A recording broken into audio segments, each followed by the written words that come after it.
Okay, class start ಮಾಡುವ. Okay, last class ಅಲ್ಲಿ ನಾವು ಗಾಂಧೀಜಿಯವರ ಅಸಹಕಾರ ಚಳವಳಿ ಯಾವ ಕಾರಣಕ್ಕೆ ನಿಂತದ್ದು ಅಂತ ಹೇಳಿ ತಿಳ್ಕೊಂಡಿದ್ದೇವೆ.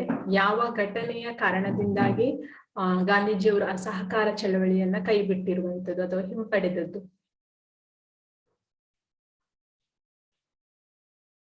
ಚೌರಿ ಚೌರ ಘಟನೆಯಿಂದಾಗಿ. ಅದರಲ್ಲಿ 22 ಪೊಲೀಸರನ್ನ ಹೋರಾಟಗಾರರು ಸಜೀವ ದಹನ ಮಾಡಿದ ಕಾರಣಕ್ಕಾಗಿ ಆ ಒಂದು ಘಟನೆಯಿಂದ ಬೇಸತ್ತ ಗಾಂಧೀಜಿಯವರು ಅಸಹಕಾರ ಚಳವಳಿಯನ್ನ ಹಿಂಪಡೆದ್ರು.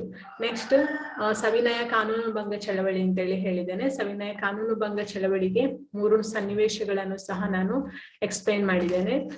ಫಸ್ಟ್ ಒನ್ ಯಾವುದು ಅಂತ ಹೇಳಿದ್ರೆ ಸೈಮನ್ ಕಮಿಷನ್ ನ ಪ್ರತಿಭಟನೆ, ಅಂದ್ರೆ ವಿರೋಧದ ಸೈಮನ್ ಕಮಿಷನ್ ಪ್ರತಿಭಟನೆಯಲ್ಲಿ ಲಾಲಾ ಲಜಪತ್ ರಾಯ್ ಅವರು ಮರಣ ಹೊಂದಿರುವಂತಹ ಘಟನೆಯನ್ನ ಹೇಳಿದ್ದೇನೆ. ನೆಕ್ಸ್ಟ್ ನೆಹರು ವರದಿಯನ್ನ ಹೇಳಿರುವಂತದ್ದು.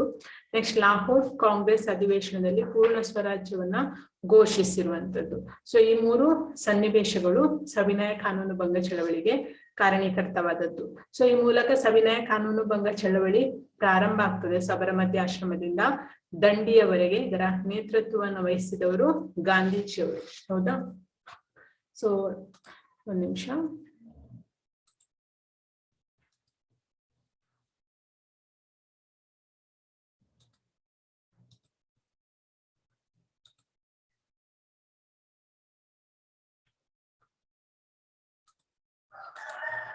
ಸಂಪೂರ್ಣವಾದಂತಹ ಜವಾಬ್ದಾರಿಯನ್ನೇ ನೀಡಿದ್ದು ಗಾಂಧೀಜಿಯವರಿಗಾಗಿ ನೀಡಿರುವಂತದ್ದು. ಅವರ ಬೇಡಿಕೆಗಳನ್ನ 11 ಅಂಶಗಳಿರುವ ಬೇಡಿಕೆಗಳನ್ನ ವೈಸ್ರಾಯಿ ಸಪೋರ್ಟ್ ಮಾಡದ ಕಾರಣಕ್ಕೋಸ್ಕರ ಗಾಂಧೀಜಿ ಈ ಒಂದು ಕಾನೂನು ಭಂಗ ಚಳವಳಿಯನ್ನ ಪ್ರಾರಂಭಿಸ್ತಾರೆ. ಸೊ ದಂಡಿಯವರೆಗೆ ಅವರು ಕಾಲ್ನಡಿಗೆಯಲ್ಲೇ ಹೋಗುವಂತದ್ದು. ಸುಮಾರು 375 ಕಿಲೋಮೀಟರ್ಗಳಷ್ಟು ಕಾಲ್ನಡಿಗೆಯಲ್ಲಿ ಪ್ರಯಾಣಿಸ್ತಾರೆ. ಮಾರ್ಚ್ 12 ಅವರು ಕಾಲ್ನಡಿಗೆಯಲ್ಲಿ ಸಬರಮತಿ ಆಶ್ರಮದಿಂದ ತಮ್ಮ ಒಂದು ಚಳವಳಿಯನ್ನ ಪ್ರಾರಂಭಿಸ್ತಾರೆ. ಸೊ ಏಪ್ರಿಲ್ 6 ಅವರು ದಂಡಿಯನ್ನ ತಲುಪ್ತಾರೆ. ದಂಡಿಯಲ್ಲಿ ಅಲ್ಲಿ ತಲುಪಿ ಏನ್ ಮಾಡ್ತಾರೆ ಅಂತ ಹೇಳಿದ್ರೆ ಉಪ್ಪನ್ನ ತಯಾರಿಸ್ತಾರೆ. ಆಯ್ತಾ? ಕೇಳ್ಬೋದು ಯಾವ ಪ್ಲೇಸ್ ಅಲ್ಲಿ ಗಾಂಧೀಜಿಯವರು ಉಪ್ಪನ್ನ ತಯಾರಿಸ್ತಾರೆ ಅಂತ ಹೇಳಿದ್ರೆ ದಂಡಿಯಲ್ಲಿ. ಆಯ್ತಾ? ದಂಡಿಯಲ್ಲಿ ಅವರು ಉಪ್ಪನ್ನ ತಯಾರಿಸುವ ಮೂಲಕ ಉಪ್ಪಿನ ಕಾನೂನನ್ನ ಮುರಿಯುವಂತಹ ಪ್ರಯತ್ನವನ್ನ ಗಾಂಧೀಜಿಯವರು ಮಾಡ್ತಾರೆ. ಸೊ ಇದರಲ್ಲಿ ಬಹಳಷ್ಟು ಇಂಪಾರ್ಟೆಂಟ್ ಆದದ್ದು ಅಥವಾ ಪ್ರಸಿದ್ಧಿಯನ್ನ ಪಡೆದಂತದ್ದು ಯಾವುದು ಅಂತ ಹೇಳಿದ್ರೆ ಚರಕ. ಈ ಚಳವಳಿಯ ಬಹಳ ಪ್ರಸಿದ್ಧವಾಗಿತ್ತು. ಚರಕ ಈ ಚಳವಳಿಯಲ್ಲಿ ಬಹಳಷ್ಟು ಪ್ರಸಿದ್ಧಿಯನ್ನ ಪಡೆದಿತ್ತು. ಚರಕ ಅಂದ್ರೆ ಏನು ಅಂತ ಹೇಳಿ ನಿಮಗೆ ಗೊತ್ತೇ ಉಂಟು. ಹೌದಾ? ಸೊ ಈ ಗಾಂಧೀಜಿಯವರ ಈ ಒಂದು ಕರೆಗೆ ಅಥವಾ ಈ ಒಂದು ಕಾನೂನು ಭಂಗ ಚಳವಳಿಗೆ ತುಂಬಾ ಜನ ಸ್ಪಂದಿಸ್ತಾರೆ, ಭಾರತೀಯರು. ಆಯ್ತಾ? ಈ ಚಳವಳಿಯಲ್ಲಿ ಅನೇಕ ಜನರು ಹೋರಾಟಗಾರರು ಸಹ ಭಾಗವಹಿಸ್ತಾರೆ. ನೆಕ್ಸ್ಟ್ ಅವರು ಏಪ್ರಿಲ್ 6 ದಂಡಿಯನ್ನ ತಲುಪ್ತಾರಲ್ಲ. ಏಪ್ರಿಲ್ 6ರಿಂದ ಏಪ್ರಿಲ್ 13 ತನಕ ಏನ್ ಮಾಡ್ತಾರೆ ಅಂದ್ರೆ ರಾಷ್ಟ್ರೀಯ ಚಳವಳಿ ಸಪ್ತಾಹ ಅಂತ ಹೇಳಿ ಮಾಡ್ತಾರೆ. ಏಪ್ರಿಲ್ 6ರಿಂದ 13. ಏಪ್ರಿಲ್ 6 ಅವರು ದಂಡಿಯನ್ನ ತಲುಪಲು ಉಪ್ಪನ್ನ ತಯಾರಿಸುವಂತದ್ದು. ಏಪ್ರಿಲ್ 6ರಿಂದ 13 ತನಕ ರಾಷ್ಟ್ರೀಯ ಚಳವಳಿಯ ಸಪ್ತಾಹವನ್ನ ಗಾಂಧೀಜಿಯವರಲ್ಲಿ ಮಾಡ್ತಾರೆ. ಈ ಒಂದು ಕಾನೂನು ಭಂಗ ಚಳವಳಿಯಲ್ಲಿ ಗಾಂಧೀಜಿಯವರ ಈ ಕಾನೂನು ಭಂಗ ಚಳವಳಿಯಲ್ಲಿ ಅನೇಕ ಜನರು ಭಾಗವಹಿಸಿದ್ದಾರೆ. ಸೊ ಅದರಲ್ಲಿ ಪ್ರಮುಖವಾದಂತವರು ಯಾರು ಅಂತ ಹೇಳಿ ನೋಡುವ.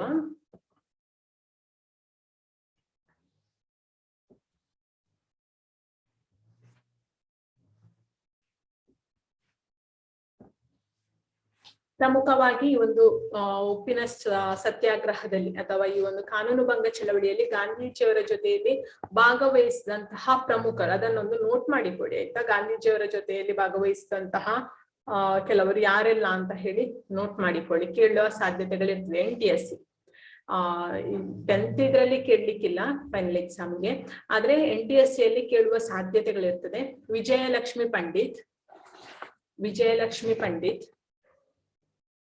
ವಿಜಯಲಕ್ಷ್ಮಿ ಪಂಡಿತ್, ಕಮಲಾ ನೆಹರು, ವಲ್ಲಭಾಬಾಯಿ ಪಟೇಲ್ ಇದೆ, ಇದರಲ್ಲಿ ಡಿಸ್ಪ್ಲೇ ಆಗಿದೆ. ವಲ್ಲಭಾಬಾಯಿ ಪಟೇಲ್,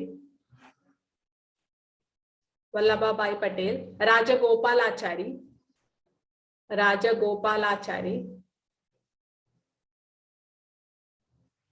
ನೆಕ್ಸ್ಟ್ ಬಾಬು ರಾಜೇಂದ್ರ ಪ್ರಸಾದ್ ಮೇನ್ ಆಗಿ ಭಾಗವಹಿಸಿದವರು ಇವರು. ಬಾಬು ರಾಜೇಂದ್ರ ಪ್ರಸಾದ್. ಗಾಂಧೀಜಿಯವರ ಜೊತೆಯಲ್ಲಿ ದಂಡಿ ಯಾತ್ರೆಯಲ್ಲಿ ಭಾಗವಹಿಸಿದಂತಹ ಪ್ರಮುಖ ಸ್ವಾತಂತ್ರ್ಯ ಹೋರಾಟಗಾರರು ಅಂತ ಹೇಳಿದ್ರೆ ವಿಜಯಲಕ್ಷ್ಮಿ ಪಂಡಿತ್, ಕಮಲಾ ನೆಹರು, ವಲ್ಲಭಾಬಾಯಿ ಪಟೇಲ್, ರಾಜಗೋಪಾಲಾಚಾರ್ಯ. ನೆಕ್ಸ್ಟ್ ಬಾಬು ರಾಜೇಂದ್ರ ಪ್ರಸಾದ್, ಇವರು ಪ್ರಮುಖರಾಗಿದ್ರು. ಸೊ ಇವರನ್ನೆಲ್ಲ ಏನ್ ಮಾಡಿದ್ರು ಅಂತ ಹೇಳಿದ್ರೆ, ಇವರ ಜೊತೆಯಲ್ಲಿ ಅನೇಕರನ್ನು ಏನ್ ಮಾಡಿದ್ದಾರೆ ಅಂತ ಹೇಳಿದ್ರೆ ಬ್ರಿಟಿಷರು ಈ ಒಂದು ಹೋರಾಟದಲ್ಲಿ, ಅಂದ್ರೆ ಉಪ್ಪಿನ ಕಾಯ್ದೆಯನ್ನು ಮುರಿದದ್ದಕ್ಕೆ, ಉಪ್ಪಿನ ಕಾನೂನನ್ನು ಮುರಿದದ್ದಕ್ಕೆ, ಉಪ್ಪನ್ನ ತಯಾರಿಸಿದ್ದಕ್ಕೆ, ಸವಿನಯ ಕಾನೂನು ಭಂಗ ಚಳವಳಿಯಲ್ಲಿ ಭಾಗವಹಿಸಿದ್ದಕ್ಕೆ, ಉಪ್ಪಿನ ಸತ್ಯಾಗ್ರಹದಲ್ಲಿ ಭಾಗವಹಿಸಿದ್ದಕ್ಕೋಸ್ಕರವಾಗಿ ಸೊ ಏನ್ ಮಾಡ್ತಾರೆ ಅಂತ ಹೇಳಿದ್ರೆ ಬ್ರಿಟಿಷರು ಇವರನ್ನ ಬಂಧಿಸ್ತಾರೆ. ಈ ಒಂದು ಉಪ್ಪಿನ ಸತ್ಯಾಗ್ರಹ ಅನ್ನುವಂಥದ್ದು ಕೇವಲ ಸಬರಮತಿಯಿಂದ ದಂಡಿಗೆ ಮಾತ್ರ ಸೀಮಿತ ಆಗಿರ್ಲಿಲ್ಲ. ಇದು ದೇಶದ ನಾನಾ ಕಡೆಗಳಲ್ಲಿ ಸಹ ಈ ಒಂದು ಹೋರಾಟ ಅಥವಾ ಈ ಒಂದು ಉಪ್ಪಿನ ಸತ್ಯಾಗ್ರಹ ಅನ್ನುವಂಥದ್ದು ಸ್ಪ್ರೆಡ್ ಆಗ್ತದೆ. ಅಂದ್ರೆ ಉಪ್ಪಿನ ಕಾನೂನನ್ನ ಮುರಿಲಿಕ್ಕೋಸ್ಕರ ಉಪ್ಪಿನ ಸತ್ಯಾಗ್ರಹ ಅನ್ನುವಂಥದ್ದು ಅಲ್ಲಿ ನಮ್ಮ ದೇಶದಲ್ಲಿ ಅನೇಕ ಭಾಗಗಳಲ್ಲಿ ಸ್ಪ್ರೆಡ್ ಆಗ್ತಾ ಹೋಗ್ತದೆ. ಇದನ್ನ ನಾನು ನಿನ್ನೆ ಹೇಳಿದ್ದೇನೆ ನಿಮಗೆ. ಅಂದ್ರೆ ನಾನು ಏನ್ ಮಾಡಿದೆ ಅಂದ್ರೆ ಫಸ್ಟಿಗೆ ಅದನ್ನ ಹೇಳಿ ನೆಕ್ಸ್ಟ್ ಸವಿನಯ ಕಾನೂನು ಭಂಗ ಚಳವಳಿಯ ಬಗ್ಗೆ ಎಕ್ಸ್ಪ್ಲೇನ್ ಮಾಡ್ತಾ ಹೋದದ್ದು. ಇದು ನಿಮಗೆ ಆಗಿದೆ, ನಾನು ಫಸ್ಟ್ ಕ್ಲಾಸ್ ಅಲ್ಲೇ ಹೇಳಿದ್ದೇನೆ.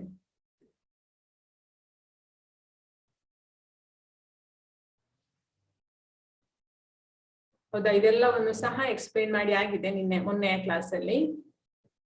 ಲಾಲಾ ಲಜಪತ್ ರಾಯ್ ಅವರ ಮರಣ ಹೊಂದಿರುವಂತದ್ದು, ನೆಹರು ವರದಿ, ಹೌದಾ, ನೆಹರು ವರದಿಯ ಬಗ್ಗೆ, ನೆಹರು ವರದಿಯ ಶಿಫಾರಸು ಏನೆಲ್ಲ ಅಂಶಗಳಿತ್ತು ಅಂತ ಹೇಳಿ ಇದನ್ನು ನಾನು ಎಕ್ಸ್ಪ್ಲೇನ್ ಮಾಡಿದ್ದೇನೆ. ಏನೆಲ್ಲ ಅಂಶಗಳನ್ನ ಅದರಲ್ಲಿ ಇಟ್ಟಿದ್ರು ನೆಹರೂರವರು ಅಂತ ಹೇಳಿದ್ರೆ, ಮೋತಿಲಾಲ್ ನೆಹರೂರವರು. ನೆಕ್ಸ್ಟ್ ಮೂರನೇದು ಲಾಹೋರ್ ಅಧಿವೇಶನದಲ್ಲಿ ಪೂರ್ಣ ಸ್ವರಾಜ್ಯದ ಒಂದು ಘೋಷಣೆ 1930 ಜನವರಿ 26. ಜನವರಿ 26 ಅನ್ನುವಂಥದ್ದು ಚಾರಿತ್ರಿಕ ದಿನವಾಗಿ ಅದನ್ನ ಬಳಸಿಕೊಂಡ್ರು. ಅದನ್ನ ನಾವಿವಾಗ ಗಣರಾಜ್ಯ ದಿನ ಅಂತ ಹೇಳಿ ಬಳಸ್ತೇವೆ ಅಥವಾ ಆಚರಿಸ್ತೇವೆ. ಸೊ ಯಾಕೆ ಅಂತ ಹೇಳಿದ್ರೆ 1950 ಜನವರಿ 26ಕ್ಕೆ ನಮ್ಮ ಭಾರತ ದೇಶದ ಸಂವಿಧಾನ ಅಂಗೀಕಾರ ಆಗಿರುವಂಥದ್ದು.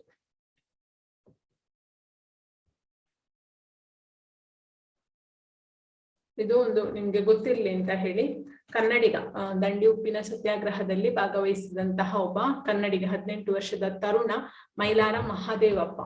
ಆಯ್ತಾ, ಮೈಲಾರ ಮಹಾದೇವಪ್ಪ ಅಂದ್ರೆ NTSಗೆ ಒಮ್ಮೊಮ್ಮೆ ನಿಮಗೆ ತಿಳಿದಿರಲಿ ಅಥವಾ ಇದು ನಿಮಗೆ ನಿಮಗಿದು ಗೊತ್ತಿರಲಿ ಅಂತ ಹೇಳಿ ಒಂದು ಬಾಕ್ಸ್ ಅಲ್ಲೆಲ್ಲ ಇರ್ತದಲ್ಲ, ಸೊ ಅದರಿಂದ ಒಮ್ಮೊಮ್ಮೆ NTSಗೆ ಕೇಳುವ ಸಾಧ್ಯತೆಗಳಿರ್ತದೆ.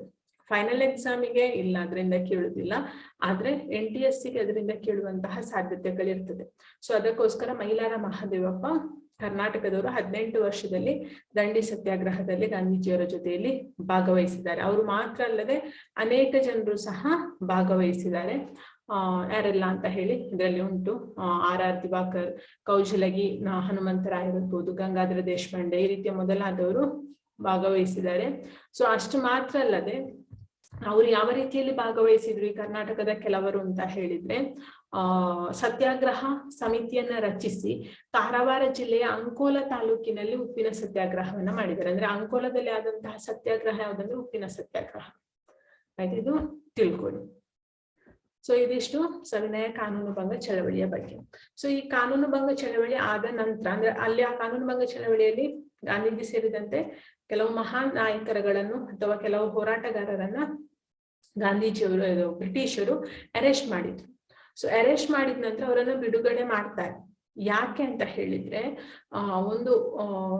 ಅವರ ನಡುವೆ ಒಂದು ಒಪ್ಪಂದವನ್ನ ಮಾಡಿಕೊಳ್ಬೇಕು ಭಾರತೀಯ ಹೋರಾಟಗಾರರ ಜೊತೆ ಅಂತ ಹೇಳಿ ಬ್ರಿಟನ್ ಏನ್ ಮಾಡ್ತದೆ ಅಂತ ಹೇಳಿದ್ರೆ ಲಂಡನ್ ನಲ್ಲಿ ಒಂದು ಸಮಾವೇಶವನ್ನ ಮಾಡ್ತದೆ. ಸೊ 3 ಸಲ ಸಮಾವೇಶವನ್ನ ಕರೀತದೆ. ಅದನ್ನೇ ದುಂಡು ಮೇಜಿನ ಸಭೆ ಅಥವಾ ದುಂಡು ಮೇಜಿನ ಸಮಾವೇಶ, ರೌಂಡ್ ಟೇಬಲ್ ಕಾನ್ಫರೆನ್ಸ್, ಇಂಗ್ಲಿಷ್ ಅಲ್ಲಿ ರೌಂಡ್ ಟೇಬಲ್ ಕಾನ್ಫರೆನ್ಸ್, ದುಂಡು ಮೇಜಿನ ಸಮಾವೇಶ, ದುಂಡು ಮೇಜಿನ ಪರಿಷತ್ ಅಂತ ಹೇಳಿ ಕರೀತಾರೆ. ಸೊ ಇಂಥದ್ದು ಎಷ್ಟಾಗಿದೆ ಅಂದ್ರೆ first round table conference, second and third, 3 round table conference, ದುಂಡು ಮೇಜಿನ ಸಮಾವೇಶ 3 ನಡೆದಿದೆ. ಅದರಲ್ಲಿ ಮೊದಲನೇದು ದುಂಡು ಮೇಜಿನ ಸಮಾವೇಶ 1930. ಹಾಗೆ ಬರ್ಕೊಳ್ಳಿ. ಎಲ್ಲಿ ಆದದ್ದಂದ್ರೆ ಲಂಡನ್ ಅಲ್ಲಿ. ನೆನಪಿಟ್ಕೊಳ್ಳಿ, ದುಂಡು ಮೇಜಿನ ಸಮಾವೇಶ ಎಲ್ಲಿ ಆದದ್ದು ಅಂತ ಹೇಳಿ ಕೇಳ್ಬೋದು. ಸೊ ಎಲ್ಲಿ ಅಂತ ಹೇಳಿದ್ರೆ ಲಂಡನ್. ಪ್ಲೇಸ್ ಹೆಸರು ಬರ್ಕೊಳ್ಳಿ. ಮೊದಲನೇ ದುಂಡು ಮೇಜಿನ ಸಮಾವೇಶ 1930, 1930 ಲಂಡನ್ ಅಲ್ಲಿ ಆದದ್ದು.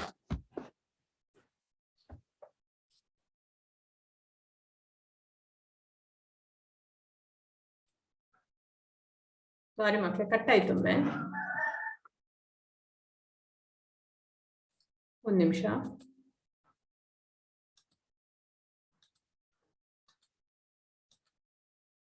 ಕೇಳ್ತಿದ್ಯಲ್ಲ?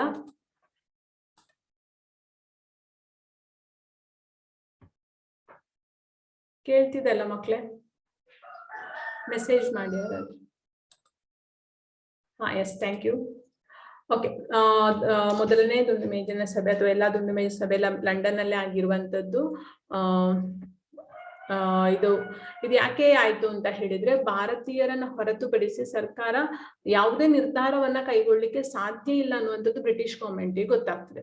ಸೊ ಅದಕ್ಕೋಸ್ಕರ ಭಾರತೀಯ ಪ್ರಮುಖ ನಾಯಕರುಗಳನ್ನ ಕರೆಸಿ ಒಂದು ಈ ರೀತಿಯ ಒಂದು ದುಂಡು ಮೇಜಿನ ಸಭೆ ಅಂತ ಹೇಳಿ ಮಾಡ್ತಾರೆ. ಆಯ್ತಾ?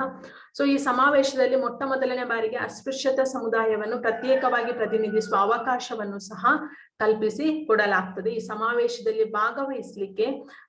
ಭಾಗವಹಿಸ್ಲಿಕ್ಕೋಸ್ಕರ ಗಾಂಧೀಜಿ ಮತ್ತು ಕೆಲವು ಕಾಂಗ್ರೆಸ್ನ ನಾಯಕರನ್ನ, ಭಾರತೀಯ ರಾಷ್ಟ್ರೀಯ ಕಾಂಗ್ರೆಸ್ನ ನಾಯಕರನ್ನ ಅರೆಸ್ಟ್ ಮಾಡಿದ್ರಲ್ಲ, ಸೊ ಇದರಲ್ಲಿ ಭಾಗವಹಿಸ್ಲಿಕ್ಕೋಸ್ಕರವಾಗಿ ಅವರನ್ನ ಏನ್ ಮಾಡ್ತಾರೆ ಅಂತ ಹೇಳಿದ್ರೆ ರಿಲೀಸ್ ಮಾಡ್ತಾರೆ.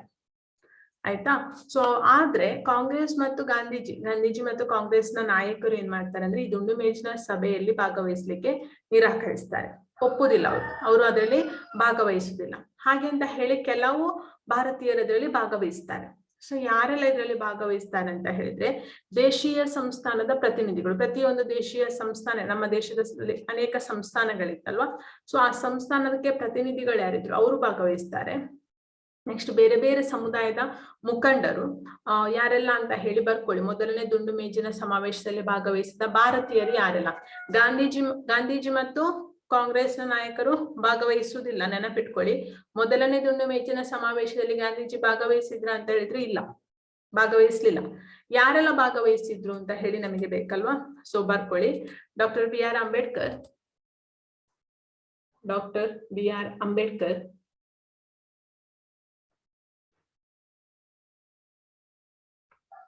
M.R. Jacker,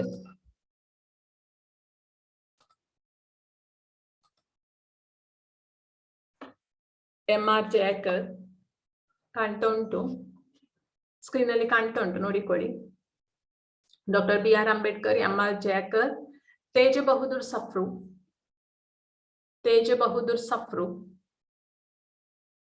ಸಾ ಬರ್ದು ಪೂ ಬರ್ದು ರಾಡಿಯುತ್ತು ಸಫ್ರು, ಕೊಮ ಮೊಹಮ್ಮದ್ ಅಲಿ ಜಿನ್ನಾ,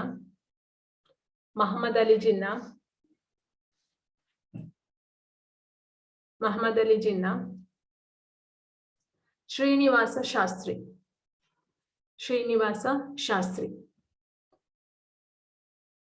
ಇದು ಮೊದಲನೇ ದುಂಡು ಮೇಜಿನ ಸಭೆಯಲ್ಲಿ ಭಾಗವಹಿಸಿದ ಪ್ರಮುಖ ನಾಯಕರು.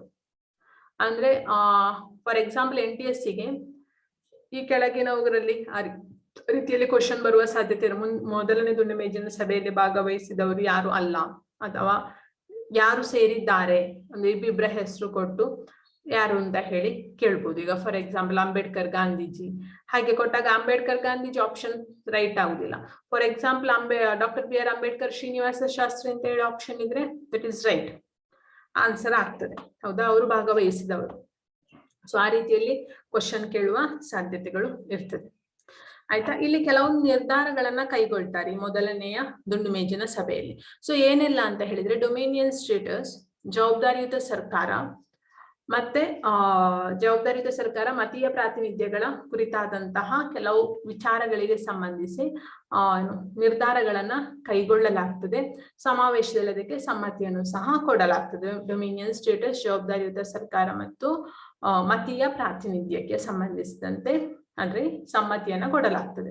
ಹಾಗೆ ಅಂತ ಹೇಳಿ ಸಮ್ಮತಿಯನ್ನು ಕೊಟ್ಟು ಸಹ ಆ ಒಂದು ಫಸ್ಟ್ ರೌಂಡ್ ಟೇಬಲ್ ಕಾನ್ಫರೆನ್ಸ್ ಏನುಂಟು, ಮೊದಲನೇ ದುಂಡು ಮೇಜಿನ ಸಭೆ ಏನುಂಟು, ಅದು ಕಂಪ್ಲೀಟ್ ಆಗುದಿಲ್ಲ, ಇನ್ಕಂಪ್ಲೀಟ್ ಆಗಿ ಬಿಡ್ತದೆ.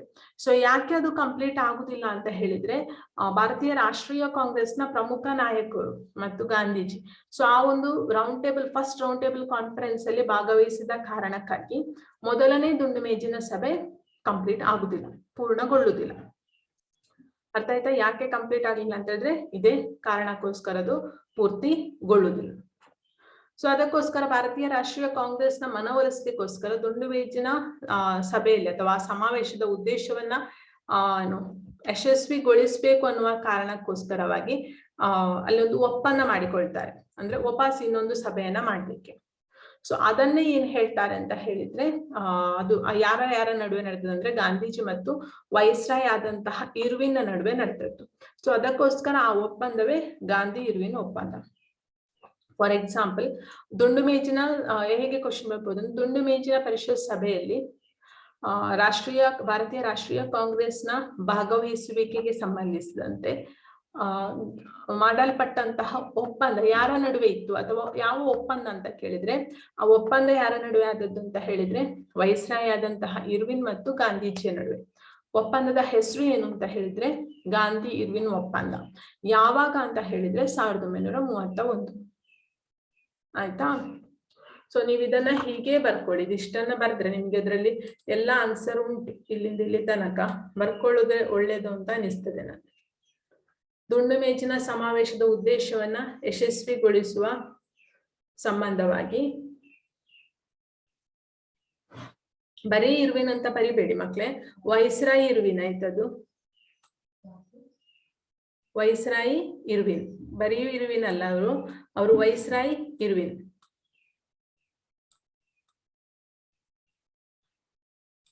Viceroy Irwin.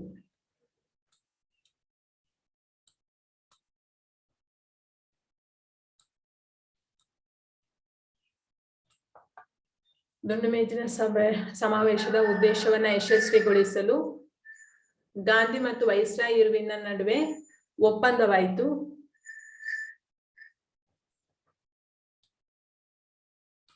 ಮಾರ್ಚ್ 31ಕ್ಕೆ ಟೈಮ್ ಬರ್ಕೊಳ್ಳಿ, ಮಂತ್ ಸಮೇತ ಬರ್ಕೊಳ್ಳಿ, ಮಂತ್ ಇನ್ಕ್ಲೂಡಿಂಗ್ ಮಂತ್.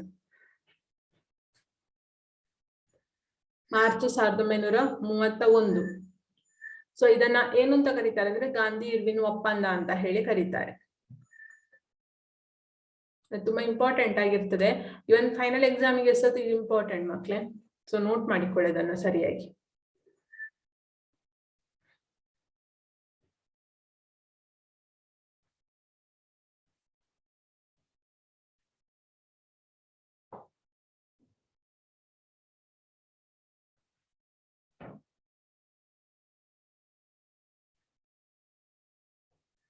ಬರ್ದಾದ್ರೆ ಮೆಸೇಜ್ ಮಾಡಿ, ಬರ್ದಾಯ್ತು ಅಂತೇಳಿ ಇನ್ಫಾರ್ಮ್ ಮಾಡಿ.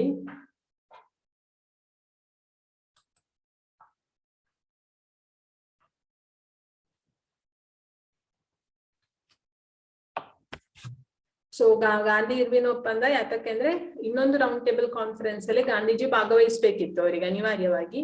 ಸೊ ಆ ಕಾರಣಕ್ಕೋಸ್ಕರ ಗಾಂಧಿ ಮತ್ತು ವೈಸ್ರಾಯ್ ಇರ್ವಿನ್ ನಡುವೆ ಒಪ್ಪಂದ ಆಗಿರುವಂತದ್ದು 1931. ಅದೇ Gandhi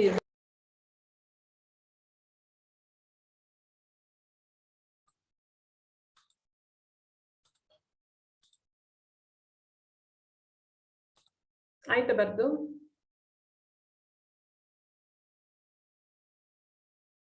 ಬರ್ತಾಯ್ತಾ ಮಕ್ಳೇ?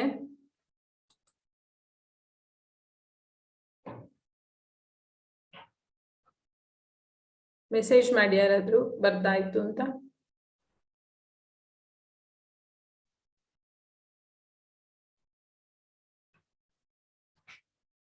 Shall I go next? ಬರ್ದಾಯ್ತಾ? ಕೇಳ್ತಿದಲ್ಲ?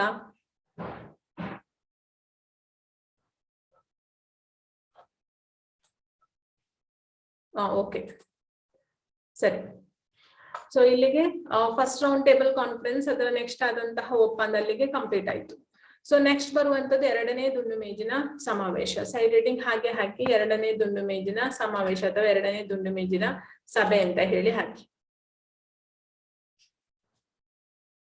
ಸೊ ಎರಡನೇ ದುಂಡು ಮೇಜಿನ ಸಭೆಗಾಗುವಾಗ ಏನ್ ಮಾಡಿದ್ರು ಅಂದ್ರೆ ಗಾಂಧಿ ಇರ್ವಿನ್ನ ಪ್ರಕಾರವಾಗಿ ಗಾಂಧೀಜಿ ಮತ್ತು ಭಾರತೀಯ ರಾಷ್ಟ್ರೀಯ ಕಾಂಗ್ರೆಸ್ನ ಪ್ರಮುಖರು ಏನ್ ಕಾನೂನು ಭಂಗ ಚಳವಳಿ ಆಗ್ತಾ ಇರ್ತದಲ್ಲ, ಸೊ ಆ ಕಾನೂನು ಭಂಗ ಚಳವಳಿಯನ್ನ ನಿಲ್ಲಿಸ್ಬಿಡ್ತದೆ. ಸೊ ಅದು ಏನು ಸವಿನಯ ಕಾನೂನು ಭಂಗ ಚಳವಳಿಯಲ್ಲಿ ಸ್ಟಾಪ್ ಮಾಡಿ ಸೊ ಎರಡನೇ ದುಂಡು ಮೇಜಿನ ಸಭೆಯಲ್ಲಿ ಗಾಂಧೀಜಿ ಭಾಗವಹಿಸ್ತಾರೆ. ಸೊ ಅಲ್ಲಿ ಯಾರೆಲ್ಲ ಭಾಗವಹಿಸಿದ ಪ್ರಮುಖರು ಅಂತ ಹೇಳಿದ್ರೆ ಗಾಂಧೀಜಿ ಮತ್ತು BR ಅಂಬೇಡ್ಕರ್. ತುಂಬಾ ಜನ ಭಾಗವಹಿಸಿದ್ದಾರೆ, ಮೇನ್ ಆಗಿ ಇಬ್ರು ಆಯ್ತಾ, ಗಾಂಧೀಜಿ ಮತ್ತು ಅಂಬೇಡ್ಕರ್. ಹಾಗೆ ಬರೀರಿ, ಗಾಂಧೀಜಿ ಮತ್ತು BR ಅಂಬೇಡ್ಕರ್ ಪ್ರಮುಖರು, ಭಾಗವಹಿಸಿದ ಪ್ರಮುಖರು. ಸೊ ಈ ಒಂದು ಎರಡನೇ ರೌಂಡ್ ಟೇಬಲ್ ಕಾನ್ಫರೆನ್ಸ್ ಅಲ್ಲಿ ಏನಾಯ್ತು ಅಂತ ಹೇಳಿದ್ರೆ ಗಾಂಧೀಜಿ ಮತ್ತು ಅಂಬೇಡ್ಕರ್ನವರ ನಡುವೆ ಮನಸ್ತಾಪ ಏರ್ಪಡ್ತದೆ. ಸೊ ಅದೇನು ಮನಸ್ತಾಪ ಅಂತ ಹೇಳಿದ್ರೆ ಅಂಬೇಡ್ಕರ್ ಅವರಲ್ಲಿ ಒಂದು ಪ್ರಸ್ತಾಪವನ್ನ ಇಡ್ತಾರೆ. ಸೊ ಏನ್ ಪ್ರಸ್ತಾಪ ಇಡ್ತಾರೆ ಅಂತ ಹೇಳಿದ್ರೆ ಅಂಬೇಡ್ಕರ್ ಅವರು ಅಸ್ಪೃಶ್ಯರಿಗೆ ಪ್ರತ್ಯೇಕ ಮತಕ್ಷೇತ್ರವನ್ನ ನೀಡಬೇಕು ಅನ್ನುವಂತಹ ಒಂದು ಪ್ರಸ್ತಾಪವನ್ನ ಇಡ್ತಾರೆ. ಅಸ್ಪೃಶ್ಯರಿಗೆ ಏನು ಸಮಾಜದಿಂದ ಆವಾಗ ಹಿಂದುಳಿದಂತಹ ಒಂದು ವರ್ಗ ಏನಿತ್ತು ಜಾತಿ, ಸೊ ಅಂತಹ ಅಸ್ಪೃಶ್ಯರಿಗೆ ಪ್ರತ್ಯೇಕವಾದ ಒಂದು ಮತಕ್ಷೇತ್ರ ಇರಬೇಕು ಅನ್ನುವಂತಹ ಒಂದು ಪ್ರಸ್ತಾಪವನ್ನ ಅಂಬೇಡ್ಕರ್ ಅವರು ಮುಂದಿಡ್ತಾರೆ. ಸೊ ಅದಕ್ಕೆ ಗಾಂಧೀಜಿ ಒಪ್ಪಿರ್ಲಿಲ್ಲ, ಗಾಂಧೀಜಿ ಅದಕ್ಕೆ ಎಗ್ರಿ ಆಗಿರ್ಲಿಲ್ಲ. ಅಂಬೇಡ್ಕರ್ ಅವರ ಆ ಒಂದು ಪ್ರಸ್ತಾಪವನ್ನ ಗಾಂಧೀಜಿ ಒಪ್ಪಿಕೊಳ್ಳುವುದಿಲ್ಲ. ಸೊ ಇದರಿಂದ ಆಟೋಮೆಟಿಕಲಿ ಗಾಂಧೀಜಿ ಮತ್ತು ಅಂಬೇಡ್ಕರ್ ಅವರ ನಡುವೆ ಭಿನ್ನಾಭಿಪ್ರಾಯ ಉಂಟಾಗ್ತದೆ. ಸೊ ಆದ್ರಿಂದ ಎರಡನೇ ದುಂಡು ಮೇಜಿನ ಸಭೆ ಸಹ ಫೈನಲ್ ಆಗುದಿಲ್ಲ. ಸೊ ಅಲ್ಲಿ ಯಾವುದೇ ಒಂದು ತೀರ್ಮಾನ ಆಗದೆ ಆ ಒಂದು ಎರಡನೇ ರೌಂಡ್ ಟೇಬಲ್ ಕಾನ್ಫರೆನ್ಸ್ ಎಂಡ್ ಆಗ್ತದೆ. ಯಾಕೆ ಎಂಡ್ ಆಯ್ತು? ಗಾಂಧೀಜಿ ಮತ್ತು ಅಂಬೇಡ್ಕರ್ ಅವರ ನಡುವೆ ಅಲ್ಲಿ ಮನಸ್ತಾಪ ಉಂಟಾದ ಕಾರಣಕ್ಕೋಸ್ಕರವಾಗಿ ಎರಡನೇ ದುಂಡು ಮೇಜಿನ ಸಭೆಯೂ ಸಹ ಅಲ್ಲಿ ಕಂಪ್ಲೀಟ್ ಆಗುದಿಲ್ಲ. ಆಯ್ತಾ? ಯಾಕೆ? ಅಂಬೇಡ್ಕರ್ ಅವರು ಅಸ್ಪೃಶ್ಯರಿಗೆ ಪ್ರತ್ಯೇಕ ಮತಕ್ಷೇತ್ರವನ್ನ ಬೇಕು ಅನ್ನುವಂತಹ ಪ್ರಸ್ತಾಪ ಇಟ್ಟ ಕಾರಣ ಅಲ್ಲಿ ಅದು ಫುಲ್ ಆಗುದಿಲ್ಲ. ಆದ್ರೆ ಬ್ರಿಟಿಷ್ ಸರ್ಕಾರ ಏನ್ ಮಾಡ್ತಿದೆ ಅಂತ ಹೇಳಿದ್ರೆ ಅಸ್ಪೃಶ್ಯರನ್ನು ಪ್ರತ್ಯೇಕ ಮತಕ್ಷೇತ್ರವಾಗಿ ಪರಿಗಣಿಸುವುದು ಅಂತ ಹೇಳಿ ಘೋಷಣೆ ಮಾಡ್ತದೆ. ಅಂದ್ರೆ ಅಂಬೇಡ್ಕರ್ ಅವರ ಏನು ಪ್ರಸ್ತಾಪ ಇದೆ ಅದನ್ನ ಬ್ರಿಟಿಷ್ ಗವರ್ಮೆಂಟ್ ಒಪ್ಪಿಗೆ ಕೊಡ್ತದೆ. ಅದರಿಂದ ಈ ವರ್ಗಕ್ಕೆ ನೀಡುವ ಪ್ರತ್ಯೇಕ ಮತಕ್ಷೇತ್ರಕ್ಕೆ ಸಂಬಂಧಿಸಿದ ಮತೀಯ ಮಸೂದೆಗೆ 1932ರಲ್ಲಿ ಬ್ರಿಟಿಷ್ ಗವರ್ಮೆಂಟ್ ಚಾಲ್ತಿ ನೀಡುತ್ತದೆ. ಆಯ್ತಾ? ಅದು ಯಾವಾಗ ಅಂತ ಹೇಳಿ ಕೇಳ್ಬೋದು. ಎರಡನೇ ಇದರಲ್ಲಿ ಬರೀರಿ, ಏನು ಅಲ್ಲಿ ಬರಿಬೇಕು, ಅಂಬೇಡ್ಕರ್ ಅವರು ಬರೀರಿ. ಇದರಲ್ಲಿ ಅಂಬೇಡ್ಕರ್ ಅವರು ಅಸ್ಪೃಶ್ಯರಿಗೆ ಪ್ರತ್ಯೇಕ ಮತಕ್ಷೇತ್ರವನ್ನು ನೀಡುವ, ಇದು ಕೇಳ್ತಾರೆ. ಆಯ್ತಾ ಮಕ್ಳೇ? ತುಂಬಾ ಇಂಪಾರ್ಟೆಂಟ್. ರೌಂಡ್ ಟೇಬಲ್ ಕಾನ್ಫರೆನ್ಸ್ಗೆ ಸಂಬಂಧಿಸಿ ಯಾವುದನ್ನ ಕೇಳ್ತಾರೆ ಹೇಳಲಿಕ್ಕೆ ಬರುದಿಲ್ಲ. ಮೂರನ್ನು ಸಹ ನೀವು ಕರೆಕ್ಟ್ ಆಗಿ ನೆನಪಿಟ್ಕೊಳ್ಬೇಕಾಗ್ತದೆ. ಅಸ್ಪೃಶ್ಯರಿಗೆ ಪ್ರತ್ಯೇಕ ಮತಕ್ಷೇತ್ರವನ್ನು ನೀಡುವ ಪ್ರಸ್ತಾಪ ಮುಂದಿಟ್ಟರು.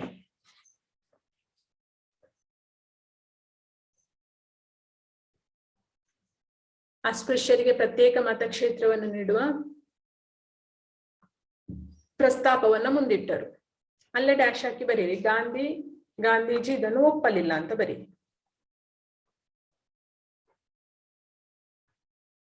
ಗಾಂಧೀಜಿ ಇದನ್ನು ಒಪ್ಪಲಿಲ್ಲ.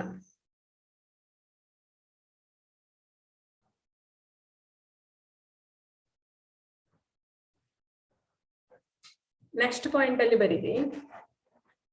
ನೆಕ್ಸ್ಟ್ ಪಾಯಿಂಟ್ ಅಲ್ಲಿ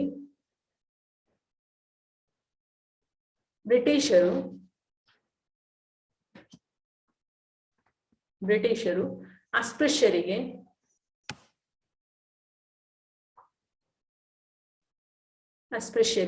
ಪ್ರತ್ಯೇಕ ಮತಕ್ಷೇತ್ರಕ್ಕೆ ಸಂಬಂಧಿಸಿ ಅಸ್ಪೃಶ್ಯರ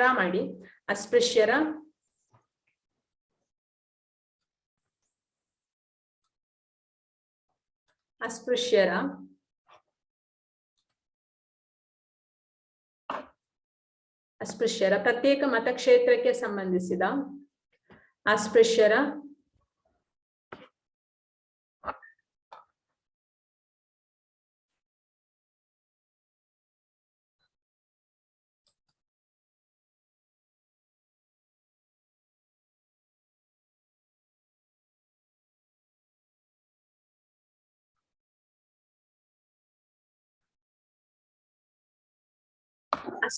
ಪ್ರತ್ಯೇಕ ಮತಕ್ಷೇತ್ರಕ್ಕೆ ಸಂಬಂಧಿಸಿದ ಮತೀಯ ಮಸೂದೆಗೆ ಅಂಡರ್ಲೈನ್ ಮಾಡಿ. ಮತೀಯ ಮಸೂದೆಗೆ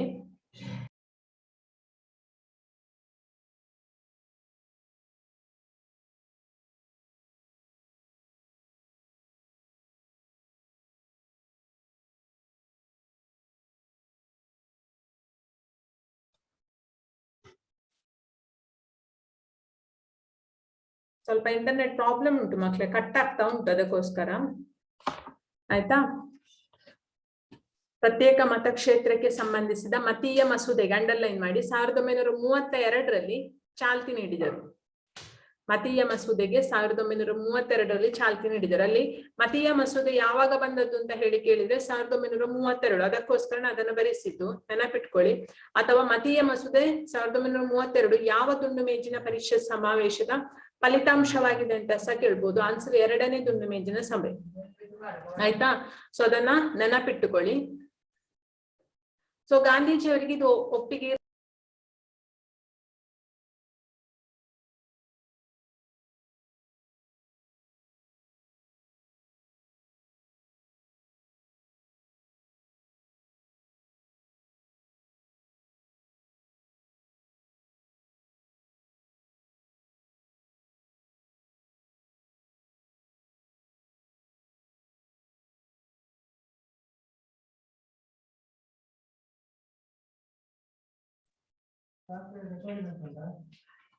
ಕೇಳ್ತಿದೆ ಅಲ್ಲ? Okay, continue. ಅಲ್ಲಿಗೆ ಈ ಒಂದು 2ನೇ ದುಂಡು ಮೇಜಿನ ಸಭೆಯಲ್ಲಿ ಅಸ್ಪೃಶ್ಯರಿಗೆ ಪ್ರತ್ಯೇಕ ಮತಕ್ಷೇತ್ರವನ್ನ ನೀಡಿರುವಂತಹ ಒಂದು ನಿರ್ಧಾರ ಗಾಂಧೀಜಿಯವರಿಗೆ ಒಪ್ಪಿಗೆ ಇರಲಿಲ್ಲ. ಅದಕ್ಕೆ ಅವ್ರು ಏನ್ ಮಾಡ್ತಾರೆ ಅಂತ ಹೇಳಿದ್ರೆ ಉಪವಾಸ ಸತ್ಯಾಗ್ರಹವನ್ನ ಮಾಡ್ತಾರೆ. ಗಾಂಧೀಜಿಯವರು ಉಪವಾಸ ಸತ್ಯಾಗ್ರಹವನ್ನ ಪ್ರಾರಂಭಿಸಿದ್ರು.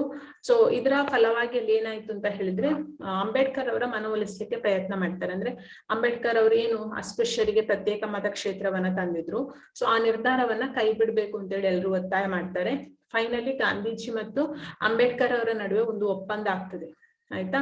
ಸೊ ಆ ಒಪ್ಪಂದವೇ ಪೂನಾ ಒಪ್ಪಂದ. ಆಯ್ತಾ? ಗಾಂಧೀಜಿಯವರು ಉಪವಾಸ ಸತ್ಯಾಗ್ರಹವನ್ನ ಬಿಡ್ಲಿಕ್ಕೋಸ್ಕರ ಅಲ್ಲಿ ಒಪ್ಪಂದ ಆಗುವಂಥದ್ದು. ಸೊ ಗಾಂಧೀಜಿ ಮತ್ತು ಅಂಬೇಡ್ಕರ್ ಅವರ ನಡುವೆ ನಡೆದಂತಹ ಒಪ್ಪಂದ ಯಾವ್ದು ಕೇಳಿದ್ರೆ ಅದೇ ಪೂನಾ ಒಪ್ಪಂದ. ಬರೀರಿ, ಅಂಬೇಡ್ಕರ್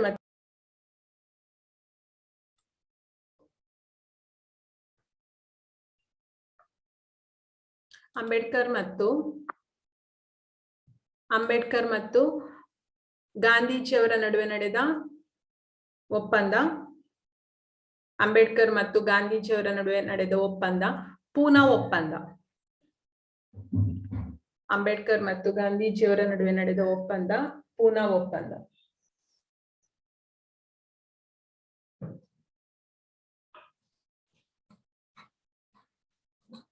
ಪೂನಾ ಒಪ್ಪಂದ ಅದನ್ನ ಕೇಳುವ ಸಾಧ್ಯತೆ ಉಂಟು. ಅದು 2ನೆಯ ದುಂಡು ಮೇಜಿನ ಸಭೆಯ ಒಂದು ರಿಸಲ್ಟ್ ಏನುಂಟು ಅದಕ್ಕೆ ಸಂಬಂಧಿಸಿ ಅಲ್ಲಿ ಅವರಿಬ್ಬರ ನಡುವೆ ಒಪ್ಪಂದ ಆಗಿರುವಂತದ್ದು.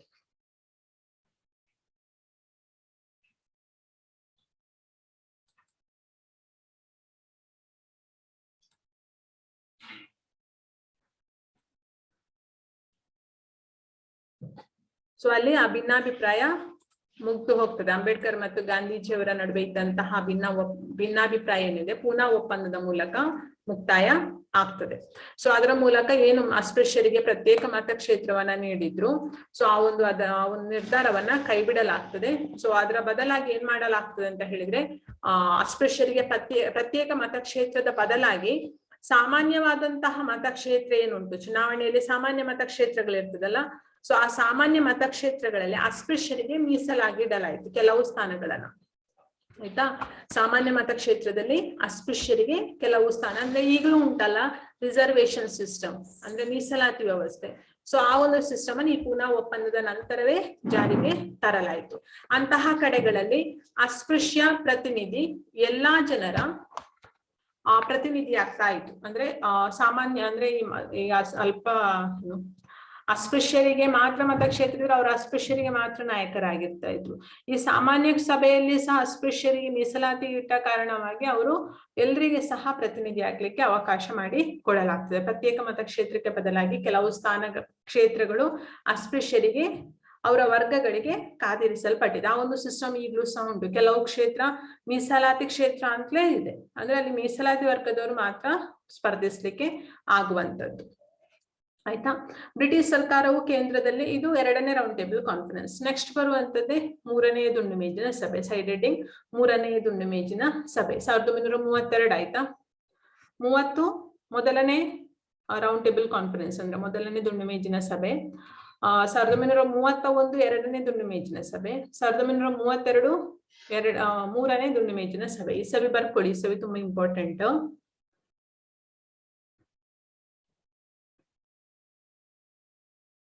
ಸೊ ಇಲ್ಲಿ ಇವರ ಉದ್ದೇಶ ಏನಾಗಿತ್ತು ಬ್ರಿಟಿಷ್ ಗವರ್ಮೆಂಟ್ ಇದ್ದು ಅಂತ ಹೇಳಿದ್ರೆ ಒಕ್ಕೂಟ ಸ್ವರೂಪದ ಸರ್ಕಾರವನ್ನ ರಚನೆ ಮಾಡುವುದು, ರಾಜ್ಯಗಳಲ್ಲಿ ಪ್ರಾಂತೀಯ ಸರ್ಕಾರವನ್ನ ರಚಿಸುವುದು.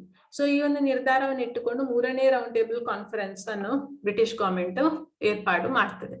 ಸೊ ಆದ್ರೆ ಈ 3ನೇ ರೌಂಡ್ ಟೇಬಲ್ ಕಾನ್ಫರೆನ್ಸ್ ಅಥವಾ ದುಂಡು ಮೇಜಿನ ಸಭೆ ಏನುಂಟು, ಸೊ ಅದರಲ್ಲಿ ಕಾಂಗ್ರೆಸ್ ಭಾಗವಹಿಸುವುದಿಲ್ಲ, ಗಾಂಧೀಜಿ ಸಹ ಭಾಗವಹಿಸುವುದಿಲ್ಲ. ಆಯ್ತಾ, ನೆನಪಿಟ್ಕೊಳ್ಳಿ, ಕಾಂಗ್ರೆಸ್ ಭಾಗವಹಿಸುವುದಿಲ್ಲ 3ನೇದ್ರಲ್ಲಿ. 2ನೇದ್ರಲ್ಲಿ ಮಾತ್ರ ಭಾಗವಹಿಸಿದ್ದು, 1ನೇದ್ರಲ್ಲಿ ಸಹ ಭಾಗವಹಿಸಲಿಲ್ಲ, 3ನೇದ್ರಲ್ಲಿ ಸಹ ಭಾಗವಹಿಸಲಿಲ್ಲ. ದುಂಡು ಮೇಜಿನ ಪರಿಷತ್ಗಳ ಪರಿಣಾಮವಾಗಿ ಬ್ರಿಟಿಷ್ ಸರ್ಕಾರ 1935ರ ಭಾರತ ಸರ್ಕಾರ ಶಾಸನವನ್ನ ಜಾರಿಗೆ ತರ್ತದೆ. 1935ರ ಭಾರತ ಸರ್ಕಾರ ಕಾಯ್ದೆಯನ್ನ ಬ್ರಿಟಿಷ್ ಗವರ್ಮೆಂಟ್ ಜಾರಿಗೆ ತಂದಿದೆ. ಇದು ನಿಮಗೆ ಉಂಟು ಮಕ್ಕಳ ಇತಿಹಾಸದಲ್ಲಿ ಪಾಠ, ಅದು ತೆಗೆದ್ರೆ ಹಾಗಾದ್ರೆ ನಂಗೆ ಅಂತ ಗೊತ್ತಾಗ್ತಾ ಇಲ್ಲ. ಮೊದ್ಲೆಲ್ಲ ಇತ್ತು ಆ ಒಂದು ಪಾಠಗಳು, ಮೋಸ್ಟ್ಲಿ ಇವಾಗ ಅದನ್ನ ತೆಗ್ದಿದ್ದಾರ ಏನೋ ಗೊತ್ತಿಲ್ಲ, ನಂಗೆ ನೋಡ್ಲಿಲ್ಲ ನಾನು, ಅದನ್ನು ನೋಡ್ತೇನೆ ಮತ್ತೆ. ಇಲ್ಲಾಂದ್ರೆ ಬರೀರಿ ಅಲ್ಲಿ, ಆಯ್ತಾ. ಮೊದಲನೇ ದುಂಡು ಮೇಜಿನ ಸಭೆಯಲ್ಲಿ ಕಾಂಗ್ರೆಸ್ ಭಾಗವಹಿಸಲಿಲ್ಲ, ಅಷ್ಟೇ ಅದರಲ್ಲಿ ವಿಷಯ. ನೆಕ್ಸ್ಟ್, ಬ್ರಿಟಿಷ್ ಸರ್ಕಾರವು 1935ರ ಭಾರತ ಸರ್ಕಾರ ಶಾಸನವನ್ನ ಜಾರಿಗೊಳಿಸಿತು ಅಂತ ಬರೀರೋದು ಪಾಯಿಂಟ್. ನೆಕ್ಸ್ಟ್ ಪಾಯಿಂಟ್ ಅದು, ಬ್ರಿಟಿಷ್ ಸರ್ಕಾರವು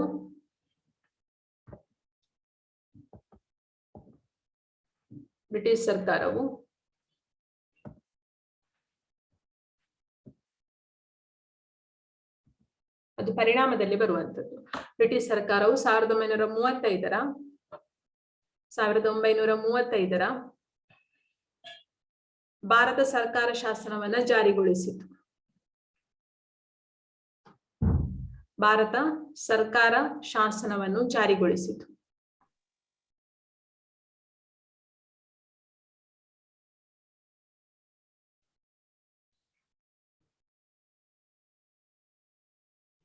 ಆಯ್ತಾ. ಈ ಒಂದು ಶಾಸನವು ಭಾರತ ಒಕ್ಕೂಟ ರಚನೆ ಮತ್ತು ಪ್ರಾಂತೀಯ ಸ್ವಾಯತ್ತತೆಗೆ ಅವಕಾಶವನ್ನ ಕಲ್ಪಿಸಿಕೊಡುವಂತಹ ಒಂದು ಶಾಸನ ಆಗಿತ್ತು.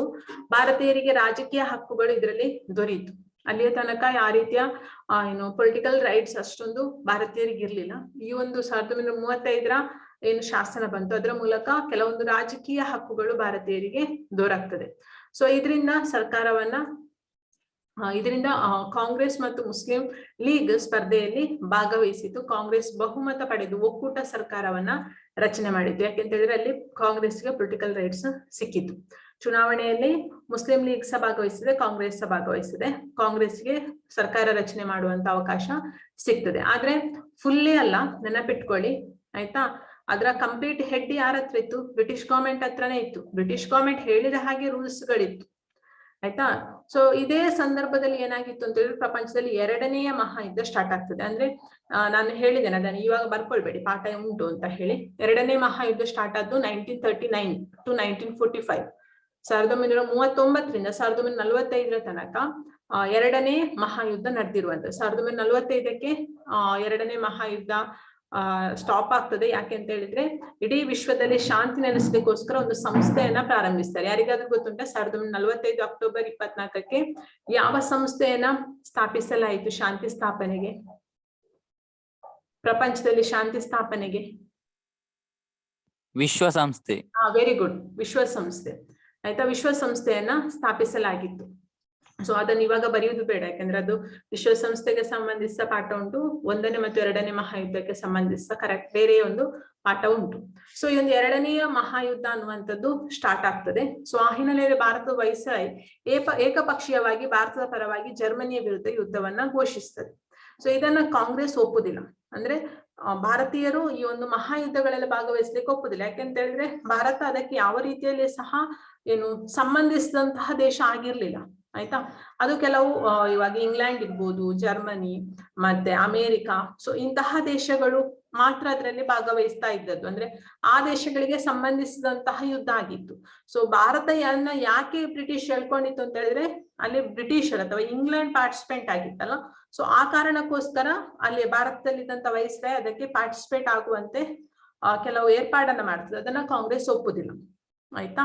ಸೊ ಭಾರತ ಯಾವುದೇ ಮಹಾಯುದ್ಧದಲ್ಲಿ ಭಾಗವಹಿಸಲಿಲ್ಲ, ಯಾವ ಪಕ್ಷಕ್ಕೆ ಸಹ ಬೆಂಬಲವನ್ನ ಡೈರೆಕ್ಟ್ ಆಗಿ ಕೊಡ್ಲೇ ಇಲ್ಲ.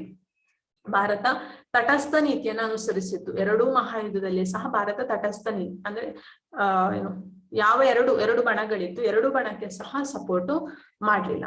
ಸೊ ವೈಸ್ರಾಯ್ ಈತ ತೀರ್ಮಾನವನ್ನ ವಿರೋಧಿಸಿ ಗಾಂಧೀಜಿ ವೈಯಕ್ತಿಕವಾಗಿ ಸತ್ಯಾಗ್ರಹವನ್ನ ಮಾಡ್ತಾರೆ.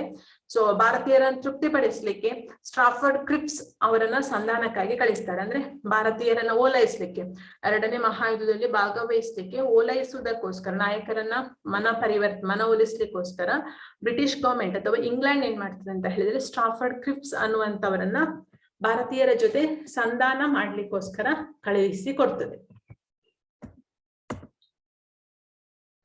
ಸೊ ಆ ಒಂದು ಸಂಧಾನ ಅಷ್ಟೊಂದು ಫಲಕಾರಿ ಆಗಿರುವುದಿಲ್ಲ. ಸೊ ನೆಕ್ಸ್ಟ್ ಏನಾಗ್ತದ್ದು ಯಾವುದು ಅಂತ ಹೇಳಿದ್ರೆ ಕ್ವಿಟ್ ಇಂಡಿಯಾ ಚಳವಳಿ. ಕ್ವಿಟ್ ಇಂಡಿಯಾ ಚಳವಳಿ ಅಂದ್ರೆ ಭಾರತ ಬಿಟ್ಟು ತೊಲಗಿ. ಕ್ವಿಟ್ ಇಂಡಿಯಾ ಚಳವಳಿ ಅಥವಾ ಭಾರತ ಬಿಟ್ಟು ತೊಲಗಿ 1942 ಇಸವಿಸ ನೆನಪಿಟ್ಟುಕೊಳ್ಳಿ. 1942. ಸೊ ಏನಿದು ಅಂತ ಹೇಳಿದ್ರೆ, ನಾನು ಈಗಾಗಲೇ ಹೇಳಿದೆ, ಎರಡನೇ ಮಹಾಯುದ್ಧದಲ್ಲಿ ಇಂಡಿಯಾನು ಪಾರ್ಟಿಸಿಪೆಂಟ್ ಆಗುವುದಕ್ಕೋಸ್ಕರ ಅಥವಾ ಭಾರತೀಯರನ್ನ ಸಂತೈಸುವುದಕ್ಕೋಸ್ಕರ, ಮನವೊಲಿಸ್ಲಿಕ್ಕೋಸ್ಕರ ಇಂಗ್ಲೆಂಡ್ ಗವರ್ಮೆಂಟ್ ಸ್ಟ್ರಾಫರ್ಡ್ ಕ್ರಿಪ್ಸ್ ಅನ್ನುವಂಥವರನ್ನ ಸಂಧಾನಕ್ಕೋಸ್ಕರ ಕಳುಹಿಸಿತ್ತು. ಆಯ್ತಾ? ಸೊ ಆ ಒಂದು ಆಯೋಗ, ಸ್ಟ್ರಾಫರ್ಡ್ ಕ್ರಿಪ್ಸ್ ನ ನಾಯಕತ್ವದ ಒಂದು ಆಯೋಗ 1942ಕ್ಕೆ ಕೆಲವು ಸಲಹೆಗಳನ್ನ ಭಾರತೀಯರ ಮುಂದಿಡ್ತದೆ. ಭಾರತೀಯರಿಗೆ ಕೆಲವೊಂದು ಸಲಹೆಯನ್ನ ಮುಂದಿಡ್ತದೆ. ಈ ಆಯೋಗವು ಭಾರತೀಯಕ್ಕೆ ಡೊಮಿನಿಯನ್ ಸ್ಥಾನವನ್ನ ನೀಡುವುದು, ಸಂವಿಧಾನ ರಚಿಸಲು ಸಭೆ ಕರೆಯುವುದು, ಹೊಸ ಸಂವಿಧಾನದಲ್ಲಿ ಭಾರತ ಒಕ್ಕೂಟವನ್ನು ಸೇರುವ ಮತ್ತು ಬಿಡುವ ಸ್ವತಂತ್ರವನ್ನು ಸಂಬಂಧಿಸಿದ ರಾಜ್ಯಗಳಿಗೆ